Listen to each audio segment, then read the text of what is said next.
میں حدیث پاک کا ایک ٹکڑا بیان کیا ہوں التمسوا الرزق بالنکاح،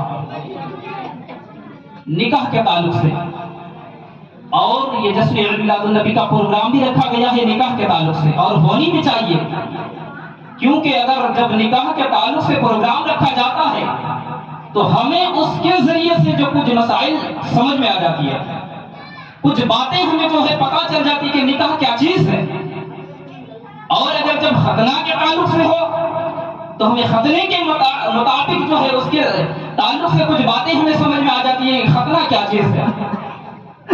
اور طرح طرح کی طرح یہ کہ نکاح بھی ہے۔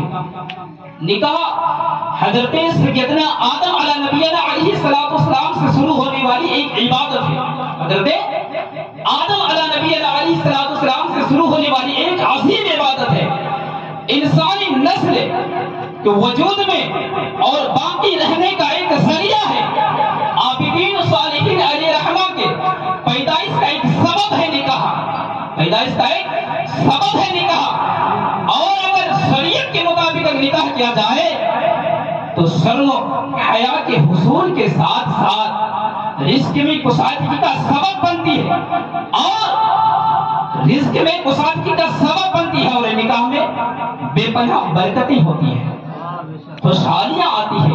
اس لیے حدیث پاک میں نے بیان کہ التمسوا الرزق بالنکاح، یا نکاح کے ذریعے سے رزق تلاش کرو، نکاح کے ذریعے سے رزق تلاش کرو۔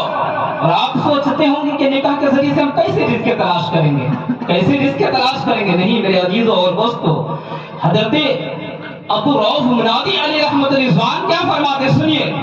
حضرت ابو روح منادی علیہ رحمۃ الرضوان فرماتے ہیں کہ اگر شادی کی نیت اچھی ہو، صرف شادی کی نیت اچھی ہو تو اس نکاح میں بے پناہ برکتیں ہوتی ہے اور خوشحالیاں آنا شروع ہو جاتی ہے۔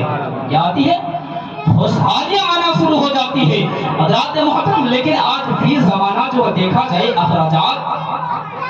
شادیوں کے اخراجات پر اگر مد نظر رکھا جائے تو پتا چلتا ہے کہ لاکھوں لاکھوں روپیہ جو ہے ہم شادیوں میں خرچہ کرتا ہے، شادیوں میں خرچہ کر کے لاکھوں لاکھوں روپیہ خرچہ کرنے کا رجحان بڑھتا جا رہا ہے، اور یہ شادی خانہ بربادی ہو جاتا ہے، شادی خانہ بربادی ہوتا، آبادی نہیں۔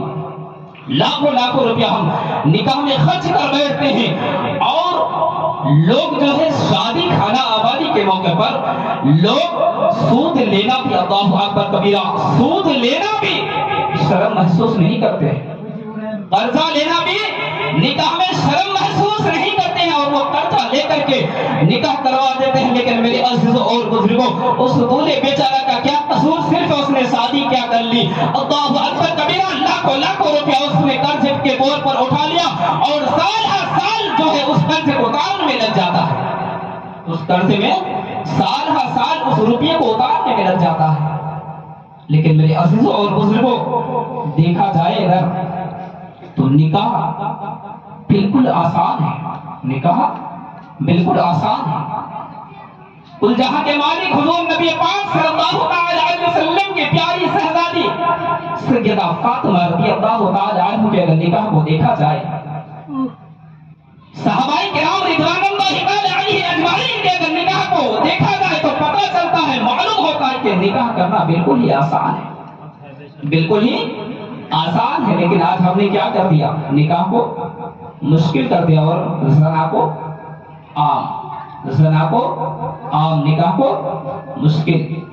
میرے دوستو اور بزرگوں، حضور نبی پاک صلی اللہ علیہ وسلم نے ارشاد فرمایا، اس نکاح کو برکت والا قرار دیا جس میں خرچہ کم ہو، جس میں فریقین کا خرچہ کم ہو، دولہے والا کے بھی خرچہ کم، دلہن والے کا بھی خرچہ کم، اس نکاح کو برکت والا قرار دیا ہے، اس نکاح کو برکت والا قرار دیا ہے۔ چنانچہ حضور نبی پاک صلی اللہ علیہ وسلم نے ارشاد فرمایا، وہ نکاح بڑا ہی خوبصورت برکت والا نکاح ہے جس میں فریقین کا خرچہ کم ہو، بوجھ کم ہو، بوجھ کم ہو۔ حکیم الامت مفتی احمد یار خان علی رحمۃ الرضوان فرماتے ہیں، سنیے کیا فرماتے ہیں کہ اگر نکاح میں خرچہ کم کیا جائے، فریقین کا خرچہ کم کیا جائے، اور جہیز بھی جو ہے معمولی، جہیز بھی بالکل ہی معمولی ہو اور مہر بھی دیر مہر بھی